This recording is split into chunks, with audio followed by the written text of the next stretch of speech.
J'ai l'impression que nous répondons à un appel qui va au-delà de nos affiliations politiques, qui va au-delà de notre volonté d'indépendance pour le Québec, qui va nous chercher dans nos tripes de démocrates.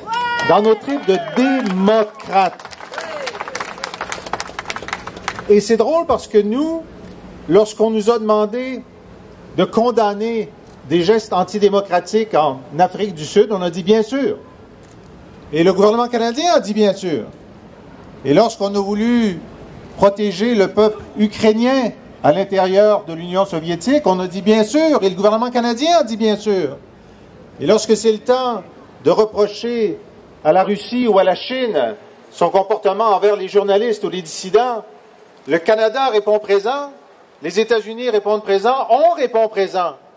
Parce qu'on croit qu'au-delà de cette idée d'indépendance de chaque pays, il y a un appel plus grand, plus important, qui est celui des droits fondamentaux, dont le droit démocratique,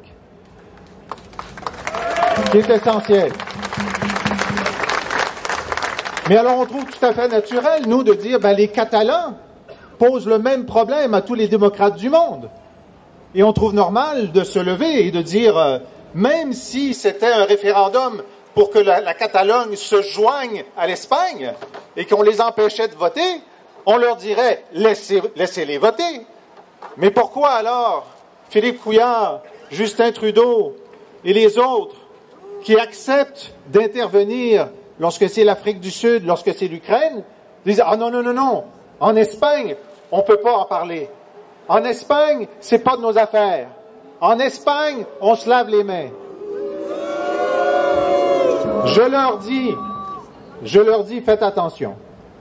Parce que dans l'histoire de l'humanité, celui qui n'a pas une très bonne réputation, c'est Ponce Pilate. Il n'a pas une bonne réputation. L'histoire ne lui a pas donné raison. Lorsqu'on est appelé à être solidaire face à un droit fondamental, nous devons répondre présent. Nous, ici, nous répondons présent.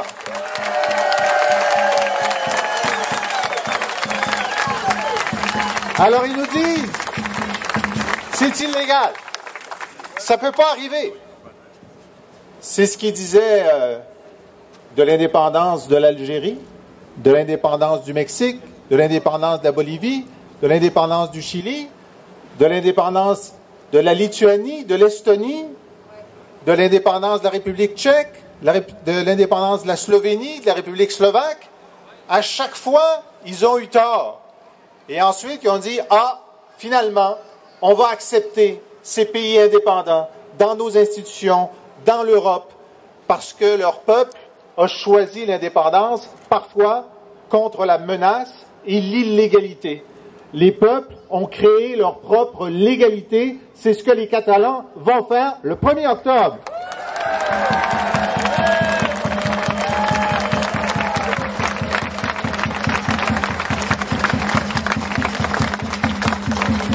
Alors nous allons continuer à appeler les démocrates du Québec, du Canada, des États-Unis et de l'Europe, comme 48 parlementaires européens l'ont fait hier, à ajouter leur voix et dire « assez, c'est assez ».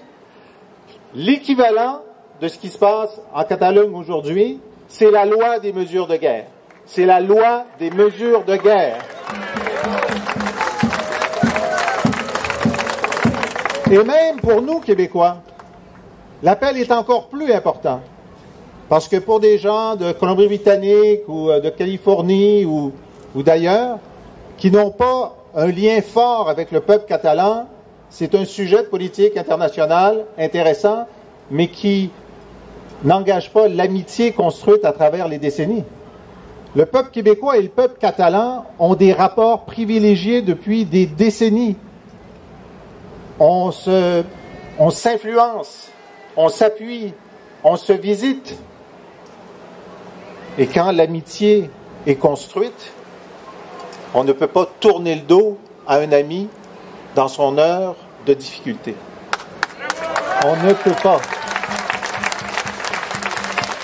Alors continuons à envoyer des signaux Il faut que tous les démocrates du monde s'unissent pour la démocratie catalane. Si Catalunya!